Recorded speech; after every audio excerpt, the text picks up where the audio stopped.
Tamil news நேர்களுக்கு வணக்கம். இன்றைய நேர்காணலில் நம்ம இருந்திருப்பவர் தமிழ் நியூஸோட ஆசிரியர் மற்றும் பத்திரிகையாளர் திரு செந்தில் சார். சார் வணக்கம். வணக்கம். தமிழக அரசியலையும் பல பரபரப்புகள், பல அதிரடி கைதுகள், தொடர் கைதுகள். திராவிட முன்னேற்ற கழகத்தினுடைய எம்எல்ஏ மார்க்கண்டேயன் அவர்கள் கைது செய்யப்பட்டிருந்தார், ரிமாண்ட் செய்யப்பட்டிருந்தார். கனிமொழி அவர்கள் இன்றைய தினம் சந்திச்சிருக்கிறாங்க. ஸோ என்ன நடந்து கொண்டிருக்கிறது சார்? ஏற்கனவே உச்சநீதிமன்றம் சொன்ன ஒரு வார்த்தை தான், உங்கள் அரசியலுக்கு நாங்கள் ஆள் இல்லை அப்படிங்கிற மாதிரி ஒரு உச்சநீதிமன்றம் சொல்லியிருந்தது. அவதூறு வழக்காக இருக்கட்டும், எந்த வழக்கு, இன்னும் சொல்ல போனால் ஆதவ அர்ஜுன் பேசியிருந்த விஷயத்த கூட உங்களுக்கு நீங்கள் அரசியல் பண்ணுறதுக்கு இதுதான் இடமா அப்படின்லாம் உச்சநீதிமன்றம் கேட்டுருது. அதனால கைதுங்கிறது நியாயம் இல்லை அப்படிங்கிறது தான் பலருடைய காரணம். என்னென்னா, ஒரு பொதுக்கூட்டத்தில் ஒரு ஒரு அரசியல் தலைவர் பேசுகிறாருன்னு வச்சுங்களேன், அதற்கு பதிலுக்கு பதிலாக பேச்சு அப்படிங்கிறது தான் சரியாக இருக்குமே ஒழிய கைதுங்கிறது சரியாக இருக்காது. அவதூறு வழக்கு போடலாம், அதில் ஒன்றும் மாற்றுக்கிறது கிடையாது. கிரிமினல் வழக்குனா என்ன, ஒரு 4 பேர் உட்காந்து பேசி ஒரு பெரிய திட்டமிட்டு பேசுகிறாங்க அப்படின்னு சொன்னால் அது ஒரு பெரிய லெவலில் கான்ஸ்பிரசின்னு சொல்லி கொண்டு போகலான்னு வச்சுக்கோங்களேன். இது ஒரு எம்எல்ஏ, அவர் திமுக பொதுக்கூட்டத்தில் பேசுகிறாரு. பேசும்போது அவர் என்ன சொல்கிறாரு, அந்த சட்டமன்றத்திலலாம் கதவுகளை நீங்கள்லாம் சாத்துனீங்கன்னா அப்போ எங்களுடைய பலம் என்னன்னு தெரியும், எல்லா எலும்பு ஒட்டப்பம்ல நாங்களும் அப்படிங்கிற மாதிரி ஒரு வார்த்தை அவர் சொன்னார். அதுதான் அவதூறு வழக்கு போடலாமே ஒழிய, நீங்கள் அவர் எதாவது சொன்னே அவர் இல்லை அவர் சொன்னது இல்லாமல் வீட்டுக்கு போய் சட்டமன்றத்துக்கு வர்றப்போ விட்றதில்லை அப்படின்னு கட்டாயம் எல்லாம் எடுத்துகிட்டு வந்தார், போலீஸு பாதியாக நிப்பாட்டி அவரை சட்டமன்றத்துக்கு வாசலில் அவர் பிடிச்சாங்கன்னா கைது பண்ணலாம். அவர் சொன்னதே செய்கிறேன்னு முடிவு பண்ணிட்டாருங்கிற மாதிரி வச்சுக்கோங்களேன். இது தெரியல. இது கிட்டத்தட்ட பார்த்தீங்கன்னா 91, 96 ஜெயலலிதா காலத்தில் நடந்த சம்பவங்கள் மாதிரியே இருக்குது. இந்த அதிரடி கைதுகள்லாம் அவங்க பீரியடில் தான். சுப்பிரமணிய சுவாமி விஷயம், சேஷன் விஷயம், இதெல்லாம் பார்த்தீங்கன்னா அப்படி தான் நடந்துட்டு இருந்துச்சு. அப்போ என்னென்னா, ஜெயலலிதாவை சந்தோஷப்படுத்துறதுக்காக அதிகாரிகள் செய்த வேலை இதெல்லாம். அப்புறம் இந்திரலேகா ஐஏஎஸ் அவங்க கூட மூஞ்சில ஆசிட்லாம் சொல்கிறாங்க. இந்த மாதிரி விஷயங்கள்லாம் பார்த்தீங்கன்னா முழுக்க அந்த 91, 96 காலங்களில் தான் நிறைய சம்பவங்கள், அதாவது முக்கிய நிகழ்ச்சிகள், முக்கிய திட்டங்கள், மக்கள் பிரச்சனைகள் எல்லாம் இல்லாமல் இந்த அதிகாரிகள் என்ன பண்ணுறது, முதல்வரை சந்தோஷப்படுத்துறதுக்காக செய்கிற மாதிரி ஒரு தோற்றத்தை ஏற்படுத்துறது விஜய்க்கு மிகப்பெரிய ஆபத்தாக தான் இருக்கும் அப்படிங்கிறதான் அரசியல் பார்வையாளர்களுடைய கருத்தாக இருக்குது. இதெல்லாம் என்கரேஜ் பண்ணணுன்னு அவசியமே இல்லை. பேசுனாரா, நீங்கள் பேசவே இல்லையா, நீங்கள் கனிமொழி கேட்குறாங்க, போய் பாளையங்கோட்டை ஜெயிலில் போய் மார்க்கண்டேயன் எம்எல்ஏ பார்த்துட்டு வெளியேறப்போ ஆதவ அர்ஜுன் பேசாத விஷயமா, ரவுடி செந்தில் பாலாஜின்னு சொன்னார், முட்டாள் முதலமைச்சர்னு சொன்னார், எவ்வளோ விஷயங்கள் பேசுனாங்க, கடந்து போயிடுச்சு திமுக. அதை காரணம் என்னென்னா, ஒரு விஷயம் பேசுகிறவனுக்கு பேச்சு அதுதானே கரெக்டாக இருக்கும். ஆதவ அர்ஜுனை பற்றி ஆலந்தூர் பாரதி பேசுவார், பரந்தாமன் பேசுவார், இது மாதிரி ஆட்கள் பேசிட்டு போகிறாங்க, முடிஞ்சு போச்சு. நீங்கள் அப்படி தான் பார்க்கணுமே ஒழிய முதல்வரை ஒரு உள்நோக்கத்தோடு அப்படிங்கிறதெல்லாம் கிடையாது. நீங்கள் அவங்க எதிர்கட்சி, நீங்கள் ஆளுங்கட்சி, அந்த ஒரு விஷயத்தையே தான் பார்க்கணுமே ஒழிய தேவையில்லாத ஒரு விஷயமாக தான் பார்க்குறாங்க. இது விஜய்க்கு ஒரு ஆரோக்கியமான ஒரு சூழ்நிலையாக இருக்காது அப்படிங்கிறது தான் பலருடைய கருத்தாக இருக்குது. அதனால தான் பலருமே இது நியாயம் இல்லைங்கிறாங்க. அவதூறு வழக்கு போடலாம், தாராளமாக போடலாம். ஏன்னா நீங்கள் பல விஷயங்கள் பார்த்தீங்கன்னா, பொடோ கேஸில், வைகோ கேஸில் பார்த்தீங்கன்னா, அவர் ஒரு பொதுக்கூட்டத்தில் தான் பேசுகிறார், திருமங்கலத்தில் பொதுக்கூட்டத்தில் பேசுகிறார். நாங்கள் எப்பயுமே தடை செய்யப்பட்ட அந்த இயக்கத்தை நாங்கள் ஆதரிப்போம், இன்றும் ஆதரிப்போம், நாளையும் ஆதரிப்போம்னு ஒரு வார்த்தை சொல்லிட்டார். எல்டிடிஏ சொல்கிறார். கைது பண்ணாங்க. அந்த வழக்கு உச்சநீதிமன்றத்துக்கு போகும்போது அது கருத்தாக பேசுனாங்க, கொள்கையாக பேசுனாங்களே தாண்டி அதுக்கு கான்ஸ்பிரசி இருக்கா, அதுக்கு ஏதாவது உள்நோக்கம், செயல் திட்டங்கள் பண்ணிட்டு இருந்தாரா வைகோ, அதற்கு ஏதாவது இறங்கி அதுக்கு வேறு ஏதாவது எவிடன்ஸ் இருக்கா, அங்கே பேசுனதை தாண்டி வேறு என்ன இருக்கு அப்படின்னு உச்சநீதிமன்றம் ஒரு இடத்துக்கு கேட்கும்போது போலீஸாரால் ஒன்றும் பேச முடியல. அந்த மாதிரி விஷயத்தான் சொல்கிறேன் நான். இப்போ இதில் அவர் பேசியிருக்காரு, கரெக்டு தான், உண்மை பேசினார், ரைட்டு. அதுக்கு அவதூறு வழக்கு போடுங்க, அவதூறில் அவர் மன்னிப்பு கேட்பார், இல்லைனா நீதிமன்றம் ஏதாவது தண்டனை கொடுக்கும். அதுக்கு எம்எல்ஏ நீங்கள் பேசுனது தவறு, இனிமேல் பேச மாட்டேன்னு சொல்லி எழுதி கொடுத்துட்டு போங்கன்னு சொல்லும். அதுக்கு பண்ணிட்டு போயிருக்கு. அதை விட்டுட்டு போய் போலீஸார் ஒரு வழக்கு பதிவு செய்து அவரை கைது செய்து இதில் ஒரு 2 நாள் இதில் எல்லாத்துக்கும் தேவையில்லாத ஒரு விஷயம். அதில் ஏடிஎஸ்பி ஒருத்தர் அவர் ப்ரெஸ் எல்லாம் கூப்பிட்டு நாக்கம் அடிச்சு அவர் பண்ணுற விஷயங்கள் இதில் எல்லாமே தேவையில்லாத விஷயங்கள் தானே வச்சுங்களேன். கிட்டத்தட்ட அதே மாதிரி தான் எல்லாத்தோடைய விஷயமும் தான் 91 96க்கான அந்த ஜெயலலிதாவுடைய ஆட்சி போலவே தான் விஜயோடைய ஆட்சி காலமும் இருக்கிறது அப்படிங்கிறது தான் பலருடைய கருத்து. இதே போலதானே திமுக ஆட்சி புதிதாக வந்த போதும் முன்னாள் அமைச்சர்களை கைது பண்ணாங்க, ஸ்டேட்டஸ் போட்டவங்க கைது பண்ணாங்க, ட்வீட்டு போட்டவங்களை கைது பண்ணாங்க. இப்படிப்பட்ட இதுவும் திமுக ஆட்சி காலத்துல இந்த சினாரியோ. சரி, அவங்க சொன்னாங்களே அவங்க இருக்கிறாங்கிறதானங்க நீங்கள் செஞ்சீங்க. நாங்கள் அப்படி இருக்க மாட்டோம், நடந்துக்க மாட்டோம்னு சொன்னீங்க. நீங்களும் அது நடந்துக்கிறதுக்கு என்ன இருக்குன்றாங்க. சரி ரைட்டு, திமுக அப்படியே நடந்துருக்கட்டும். அப்போ நீங்களும் அதே மாதிரி நடந்துக்கிறதுக்கு அப்புறம் என்ன இருக்குது? ஒரு என்ன விஷயம் இருக்குது இதில்? திமுகவுக்கு ஒரு மாற்று, திமுகவுக்கு ஒரு மாற்று அரசியல் என்ன அரசியல் இதுலன்னு கேட்குறேன் நான். புரியுதுங்களா உங்களுக்கு? நீங்கள் திமுக செஞ்சிச்சு நீங்கள் சொல்லிட்டீங்கல்ல, அப்போ அதே விஷயத்தையும் தாவேக்கா பண்ணணும்னா அப்புறம் நீங்கள் என்ன மாற்று அரசியல் இதில் இருக்குது? மக்களுக்கு என்ன கடமையை செய்யும் அப்படின்ற விளக்கம் இல்லை. அதுதான் நான் சொல்கிறேன். கேஸ் போட்டிங்கன்னா தான் சட்டம் கடமையை செய்யும். கைதுங்கிறது தான் இது தேவையில்லாமல் முதல்வரை சந்தோஷப்படுத்துறது, தாவேக்காவினை சந்தோஷப்படுத்துறதுங்கிற விஷயம்தான். நிறைய பிரச்சனைகள் இருக்குது இன்றைக்கி. பட்ஜெட் வரப்போகுது.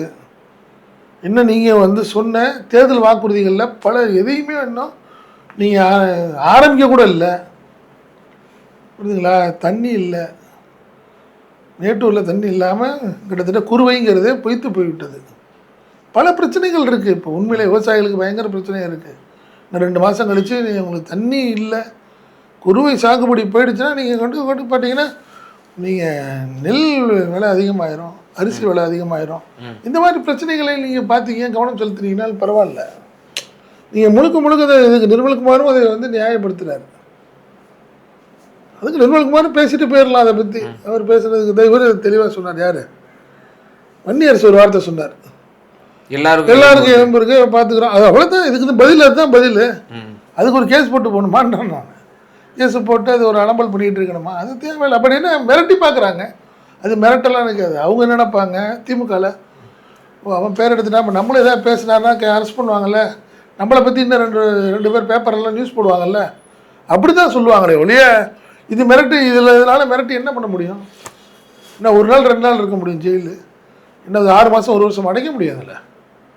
அதனால் இதையெல்லாம் யாரோ ஒரு போலீஸ் அதிகாரிகள் சில. ஆனால் இந்த அரசு ரொம்ப உறுதியாக இருக்கும் போலையே சார். எம்எல்ஏவாக இருக்கட்டும், முன்னாள் அமைச்சர்களாக இருக்கட்டும், ஓவர் மேபி அவர் இன்ஃப்ளூயன்சராக இருக்கட்டும், யாராவது இருக்கட்டும், நாங்கள் வரம்பு மீறினா கைது பண்ணுவோம் அப்படின்ற மாதிரியான ஒரு தாவேக்காவை விமர்சனம் பண்ணக்கூடாது. அப்படி தானே? வரம்பு மீறினானா என்ன சொல்லுங்க, சும்மா தெரிஞ்சுக்க. இல்லை இப்போ அந்த எலும்பு உடைப்பேன்னு சொன்னது அதுதானே சொல்கிறேன். நீங்கள் விமர்சனம் இப்போ நாள் அப்படித்தானே? விமர்சனம் செய்தால் கைது செய்வோம்ங்கிறது இது என்ன பெரிய சாதனையா? அப்படி கிடையாதுங்க. இப்போ அறிவு வந்தார், பாடகர் அறிவு சட்டமன்ற வாசலில் நின்று கோஷம் போட்டார். போலீஸ் என்ன பண்ணாங்க? அரெஸ்ட் பண்ணாங்க. என்ன அரெஸ்ட் பண்ணாங்க? கூட்டிகிட்டு போயிட்டு சிஎம் போய் பார்த்துட்டு வீட்டுக்கு போயிட்டார். அவர் காரில் ஏற்றி ஒரு அமைச்சரே அனுப்பிட்டு போயிட்டார். இது என்ன ஒரு நடைமுறை? இது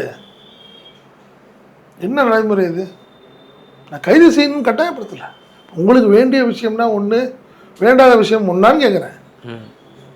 நீங்கள் தலைமைச் செயலகம் வாசலில் நின்று ஒரு கோஷம் போடுறாங்க, ஒரு 6-7 போலீஸ் அவரை கட்டாயப்படுத்தி வேனில் ஏற்றி அரெஸ்ட் பண்ணி கொண்டு போகிறாங்க.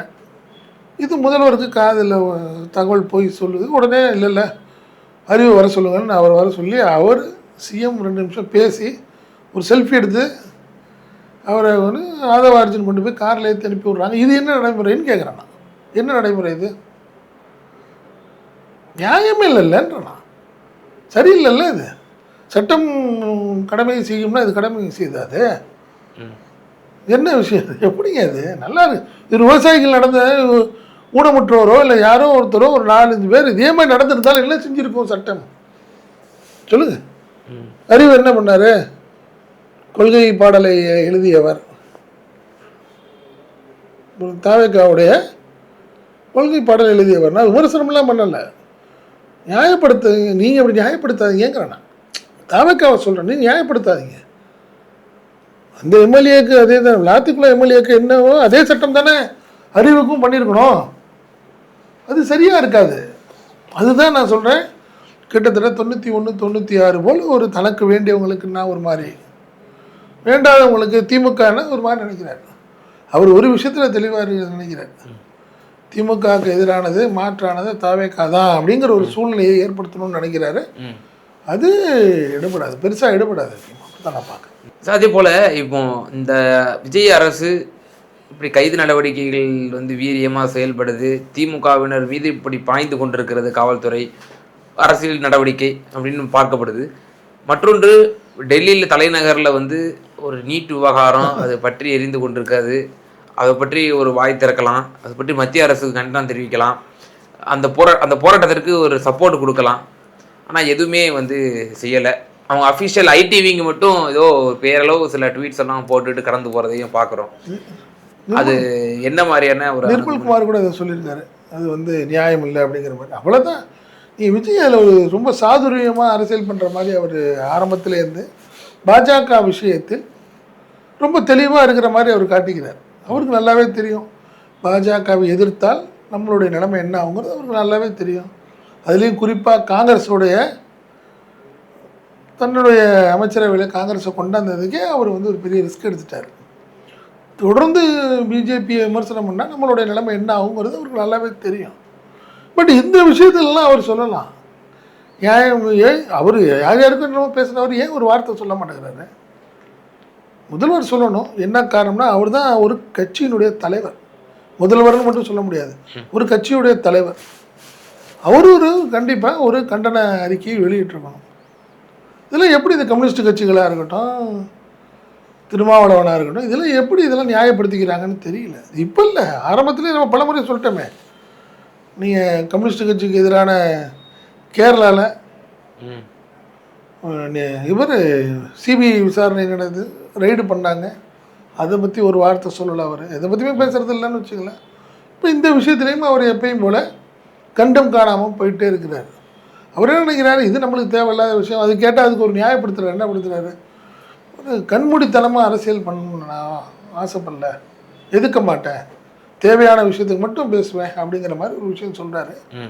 அது எடுபடாது, அதில் எடுபடாது. காங்கிரஸ் இதை ரசிக்குது. காங்கிரஸ் தானே அவசரப்பட்டு போய் அவங்களோட போய் ஜாயின் பண்ணாங்க. விஜய் வந்து கண்டிப்பாக நம்மளுக்கு வேணும் அப்படின்னு நினச்சாங்க. பட் பாஜக எதிர்ப்புங்கிற விஷயத்தில் தெளிவாக இருக்கிற நீ கனிமொழி சொல்லியிருக்காங்களே, ஒரு வார்த்தை கூட பேசாமல் ரொம்ப தெளிவாக அரசியல் பண்ணுறதா அவர் நினைக்கிறாரு, பயப்படுறாரு. அதுதான் பேர், பயப்படுறாரு. ஒரே ஒரு விஷயம் தான், பயம். பாஜக மீதான ஒரு பயம் தான் அது. வேற என்ன இருக்குது? திமுக மட்டும் விமர்சனம் பண்ணிவிட்டு அரசியல் பண்ணிவிட்டு போயிடலாம், நம்ம மாநில தலைவர் தானே, நம்ம கட்சி மாநில கட்சி தானே அப்படின்னு நினைக்கிறார். ஒரு பக்கம் இதை பற்றி எதுவும் ஒரு பெருசாக இல்லை, எதிர்வினை இல்லை.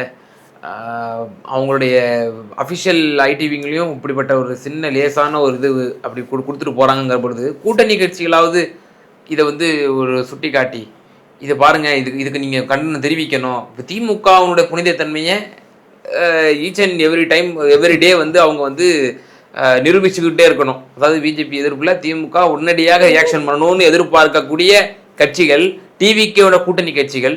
ஆனால் அந்த டிவிக்கே இந்த மாதிரியான இஷ்யூஸுக்கு வாய் திறக்காமல் இருக்கிறதுக்கு வந்து எந்த ஒரு ரியாக்ஷனுமே செய்யாமல் சந்தர்ப்பவாத அரசியல் தான் முக்கியம். அதில் சந்தர்ப்பம் ஏன்னா ஜனநாயகம் படம் விஷயம்னா பார்த்தீங்கன்னா ராகுல் காந்தி கூட சொன்னார், அவர் விமர்சனம் பண்ணார்.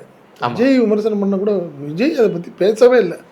ஜனநாயக படம் முடக்கம் வந்து இது ஜனநாயக சொல்லியிருந்தாரு. பட் அந்த டைம்ல கூட அவர் விஜய் பயந்துட்டு பேசவே இல்லை. கரூர்ல தான் இதை பத்தி பேசினார், ஒரு வரி பேசினாரு. பட் நீங்க இங்க சொல்ற சண்முகமா இருக்கட்டும், திருமாவளவனா இருக்கட்டும், ஏன் இவ்வளவு பேசுற ஐயுஎம்எல் பேராசிரியர் காதர் மைதீன் கூட இதை பற்றி எதை பற்றியுமே பேச மாட்டாங்களே யாருமே. காரணம் என்னன்னா அவங்களுக்குமே ஒரு சந்தர்ப்பவாத அரசியலுக்கு வந்துட்டாங்க. தெரிஞ்சோ தெரியாமலையோ திமுகவுக்கு எதிரான ஒரு மனநிலையில் ஒரு கூட்டணியில் போய் ஜாயின் பண்ணிட்டாங்க. இப்போ உடனே ஏதாவது பேசுனா நம்மளுக்கு மரியாதை இருக்காதுன்னு நினைக்கிறாங்க. ஏன்னா அந்த ஒரு விஷயத்தில் பார்த்தா திருமாவளவனாவது ஏதாவது பேசுகிறார் என்ன, அதே மாதிரி வீரபாண்டியன் பேசுகிறார், சிபிஐ பேசுது, சிபிஎம் சிபிஎம்ல 2ஆம் கட்ட தலைவர்கள் பேசுறாங்கன்னு வெவ்வேறு மாதிரி பேசுறாங்க. கனகராஜ் மற்றவங்க எல்லாம் கொஞ்சம் மாதிரி பேசுறாங்க. பாலபாரதி அவங்க எல்லாம் பேசுறாங்க. பட் இவரை பொறுத்த வரைக்கும் சண்முகம் தெளிவா இருக்காரு. காதர் மைதி தெளிவா இருக்காரு. காதர் மைதியும் தெளிவா. அது வைகோ சொல்லி கேட்டாரு, ஐஎம்எல் எவ்வளவு அமைதியா இருக்கு, எவ்வளவு விசுவாசமா இருக்காங்க, அதே மாதிரி இருக்கையா அப்படிங்கிற மாதிரி அவர் சொல்றாரு. வைகோ ரொம்ப தெளிவா இருக்காரு. அவர் தான் எதுக்குனாலும் பொங்குவாரு, உணர்ச்சிப்படுவாரு. பட் அவரையும் மீம்ஸ் கூட போட்டாங்க. இப்போ அவருடைய தகப்பனார் வந்து ஒரு பேட்டி கொடுத்துருக்கிறாரு, தனுஷ் அவருடைய சொந்த விருப்பம், அவருடைய கட்சி துவங்குறது அப்படின்ற மாதிரி ஒரு மீம்ஸ் போட்டிருந்தாங்க. 2031 தனுஷ் கையை உயர்த்துவாரு, அது வைகோ இருப்பாரு அப்படின்ற மாதிரி 100% நடக்கும். ஏன் வைகோல அவருடைய கிரெடிபிலிட்டிங்கிறது சுத்தமாக போயிடுச்சு. கொஞ்சம் நஞ்சம் இருந்ததையும் இப்போ ஒரு ஊத்துட்டாரு. போய் ஒவ்வொரு இடத்துல போய் பாவ மன்னிப்பு கேட்குற மாதிரி 2 தப்பு பண்ணிட்டேன், 3 தப்பு பண்ணிட்டேன்னு ஏதாவது சொல்லிட்டு இருக்கு. 2006 ஜெயலலிதா கூட கூட்டணி வச்சதும் திராவிட முன்னேற்ற கழக கூட்டணி வச்சதும் சொல்லிட்டு இருக்கிறாருன்னு வச்சுக்கலாம். இப்போ கண்டிப்பாக நீங்கள் சொன்ன மாதிரி தனுஷ் கட்சி ஆரம்பிச்சதுக்கப்புறம் விஜயோட 2026 நான் பண்ணது பெரிய தப்பு அப்படின்னு அங்கே போய் சொல்லிட்டு இருப்பாரு. இதுதான் ஒரு சூழ்நிலையா இருக்குன்னு வச்சுக்கலாம். இன்னும் சொல்ல போனா இப்போ ஒரு ஜனநாயகம் படம் வர வியாழக்கிழமை வந்து ரிலீஸ் ஆகுது. அந்த ஜனநாயகன் படத்தை கூட இவர் ஃபர்ஸ்ட் ஷோல போய் பார்த்துட்டு இல்ல ஒரு விசுவாசி நான் ரொம்ப விசுவாசிங்கிறத காட்டிக்கிற வேண்டிய கட்டாயத்தில் அவங்களாம் இருக்காங்க. என்ன காரணம்னா ஒரு 6 பேர் ஏற்கனவே அவங்கள்ட்ட ஒரு இடைத்தேர்தல் வந்ததுன்னா அவங்களுக்கு பெரும்பான்மை கிடைச்சிடும். முழுசும் பெரும்பான்மை கிடைச்சிருச்சுன்னா நம்மளுக்குலாம் மரியாதை இல்லாமல் போயிடுங்கிற பயம் அவங்களுக்குலாம் வந்துடுச்சு. அதனால தான் வாயை திறக்க மாட்டுறாங்க. விஜய் எங்கள் பிஜேபியை பார்த்து பயந்துட்டு அவரும் வாயை திறக்கிறது இல்லை. இப்போ திமுக என்ன ஸ்டாண்ட் எடுக்குது, அமைச்சரவையில் பங்கேற்க போகுதா, இதெல்லாம் வந்து உலக கவலைக்கு உள்ளாகி அவ்வளவு எச்சரிக்கக்கூடிய, நாளைக்கு பிஜேபி கூட போகலாம், அவங்களாம் அரசியலுக்காக வந்து எதிர்த்துட்டு இருந்தாங்கன்னு சொல்லக்கூடிய திருமாவளவன் இவ்வளவு பொங்கு எழுறாங்க. விஜய் வாயவே திறக்கல, அதை வந்து கொஸ்டின் பண்ண மாட்டேங்கிறாங்க. அது ரொம்ப வியப்பா இல்லை. அதுதான் சொல்கிறேன், விஜயோட இருக்கிற கூட்டணியை நியாயப்படுத்துகிறாங்க. ஊழல் இல்லாத அரசுன்னு சொல்கிறாங்க, எல்லாம் பேசுகிறாங்க. ஆனால் திமுக பிஜேபியோட நெருங்கிருச்சு அப்படின்னு தெரிஞ்சா அது நியாயம் நியாயம் இல்லைங்கிறாங்க. அது இன்னும் சொல்றாரு ஜெயராம் ரமேஷ், அது வந்து நினைச்சே பார்க்க முடியாத ஒரு விஷயம் அவர் சொல்றாரு. பிஜேபி அதே ஜெயராம் ரமேஷ் நாளைக்கு பிஜேபிக்கு போனாலும் வந்து ஆச்சரியப்படுறதுக்கு இல்லை, அவ்வளவுதான். அதுல ஒரு விஷயம் இல்லைன்னு வச்சுக்கலேன். இதுக்கு காரணம் ராகுல் காந்தி தானே. ராகுல் காந்தி தான் திமுகவை வீக்காகி இருக்க இன்னைக்கு காரணம் வந்து அவங்க தான். அவங்க சொல்லி தான் ஐயுஎம்எல் போனது, பேபிகிட்ட பேசி கம்யூனிஸ்டுகள்லாம் போனாங்க. இது எல்லாமே எல்லாமே ஒருத்தருடைய செயின் லிங்க் தானே ஆக்கியம் இதில். அதனால நீ அவங்க பற்றிலாம் கொள்கையெல்லாம் முடிஞ்சு போச்சு. இப்போ இனிமேல் அதை பற்றிலாம் யாரும் கவலைப்படலாம். திமுக மீதான காட்டப்படக்கூடிய அக்ரெஷன் இங்கே பிஜேபி மீது காட்டப்படலை. அப்போ திமுக எவ்வளவு ஜனநாயக பூர்வமாக அணுகுது அப்படிங்கிறத நம்ம புரிஞ்சிக்கலாம். பாஜகவை தொடவே மாட்டேங்கிறாரு அப்படிங்கிற பொழுது பாஜக அவர்களை எந்த அளவுக்கு வந்து மிரட்டி வச்சிருக்கு அப்படிங்கிறதையும் நம்ம இதில் ஒளிந்து இருக்கக்கூடிய ஒரு விஷயமாகவும் இதில் பார்க்க வேண்டியது. நீங்கள் பிஜேபி அதாவது நீங்கள் வந்து பார்த்தீங்கன்னா தாவேக்கா கருத்தே சொல்லலை டெல்லி போராட்டத்துக்கு. திமுக எம்பி அனுப்பி நீங்கள் லண்டனில் இருக்கும்போது ராஜாவை போய் அந்த ஆர்ப்பாட்டத்தில் கலந்துக்க சொன்னார். அது ஆதரவு தெரிவித்து வாழ்த்தி பேசினார் ராஜா. பட் இங்கே பார்த்தீங்கன்னா டிவிக்கே தலைவர் வந்து ஒரு வார்த்தை கூட இது வரைக்கும் அந்த போராட்டத்துக்கு ஆதரவாக கூட ஒரு வார்த்தை பேசாத ஒரு சூழ்நிலை. ஐடிவிங் சொல்லுது. நிர்மல்குமார் சொல்கிறார், 4வது இடத்துல இருக்கிற ஒரு நிர்மல்குமார் சொல்கிறார், நீங்கள் அவ்வளோதான் அவங்களுடைய பொசிஷன். இப்போ போய் கேட்டிங்கன்னா நீங்கள் அன்அஃபிஷியலாக போய் கேட்டிங்கன்னா திரும்ப என்ன தலைவாக பண்ணுறது, வேறு என்ன ஒரு வழி இல்லை, வந்துட்டோம், இதெல்லாம் போய் அவர்கிட்ட பெருசாக கேட்க முடியுமா? நீங்கள் கண்டிப்பாக ஐயுஎம்எல்ல கேட்டால் சிபிஎம் சிபிஐ எல்லாமே அதுதான் சொல்லுவாங்க. ஓகே, அவ்வளோதான் அவருக்கு தெரியும். இப்போ தானே வந்திருக்காரு, போ மாற்றிக்குவார் அப்படின்னு சொல்லி நியாயப்படுத்துவாங்க, சமாதானம் ஆகிக்குவாங்க. அதுதான் ஒன்று. இப்போ இறுதியான ஒரு கேள்வி தான், இது அரசியல் ரீதியான கேள்வின்னு எடுத்துக்கலாமா, சினிமா ரீதியான கேள்வின்னு எடுத்துக்கலாமா, எப்படி வேணால் whatever it may be. Jananayagan படம் ரிலீஸ் ஆகுது, அதுலேயாவது நியாயமான விலையில் வந்து டிக்கெட்டுகள் வந்து விற்கப்படுமா? அதே போல் அண்டை மாநிலமாக இருக்கக்கூடிய கேரளாவில் வந்து FIFA வேர்ல்டு கப்பு வந்து நள்ளிரவு 12:30 மணிக்கு நடக்கிறதுனால அந்த மறுநாள் வந்து விடுமுறை விட்டுருந்தாங்க. ஜனநாயகனுடைய ரிலீஸ் அன்னைக்கு விடுமுறை விட்டுருவாங்களா அப்படிங்கிற ஒரு அரசியல் புரசலான செய்தி. ஏன் ஒரு அமைச்சரே பேசிட்டாரு, ஜனநாயகன் படத்துக்கு விடுமுறை விடணும் அப்படின்ற மாதிரி கூட ஒரு அமைச்சர், எனக்கு சரியா நினைவுக்கு இல்லை, அவரோட ரொம்ப பொங்கி எழுந்து எங்களுக்கு அந்த 3 மணி நேரம் அந்த படத்தை பார்க்கறது போது அந்த தியேட்டர்ல இருக்கும்போது ஃபீலிங் எனக்கு அந்த அமைச்சர், கட்சி பொறுப்பு, எம்எல்ஏ அதெல்லாம் தூக்கி திறந்து போட்டு ரசிகனா அங்க வந்து நான் குத்தாட்டம் போடுவேன்ற அளவுக்கு பேசிட்டேன். அப்போ அந்த அன்னைக்கு அவர் விடுமுறை விட்டாலும் ஆச்சரியப்படுவதற்கு இல்லை அப்படிங்கிற அளவுக்கு ஓடிட்டு இருக்கு இல்லையா? அப்ப அங்க ஊழல் வந்து ஒழிக்கப்படுமா? அது வந்து லீவ் விடுவாங்களா? ஒன்றும் இல்லைங்க. நீங்க ஹெச் வினோத் படத்துடைய டைரக்டரை பேட்டி கொடுத்துட்டு இருக்காரு. அவர் சொல்றாரு, நியாயப்படுத்தி பேசுறாரு.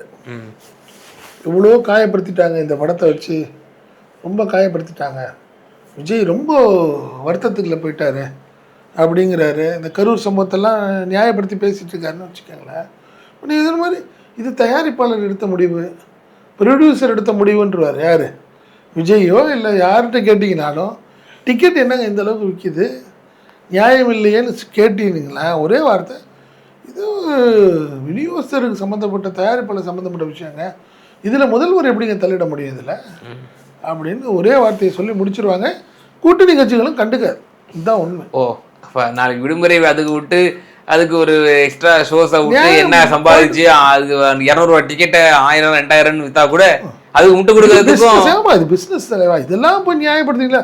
உதயநிதி படத்துக்கெல்லாம் போலையா, எல்லா அமைச்சர்களும் போலையா, அது பண்ணலையா, இது பண்ணி, இது அதான் சொன்னேன். திமுக இது கேட்டிங்களாலும் திமுக சொல்லுவீங்க, இது நியாயப்படுத்துவாங்க. அதனால இது கொஞ்ச நாள் இப்படி ஓடி தான் நிற்கும். அது நிச்சயமா சார். பல்வேறு விவகாரங்களை எங்கள் நேரலுக்கு ரொம்ப தெளிவாக உங்களோட கருத்துக்களை பயந்தீங்க. ரொம்ப நன்றி. நன்றி.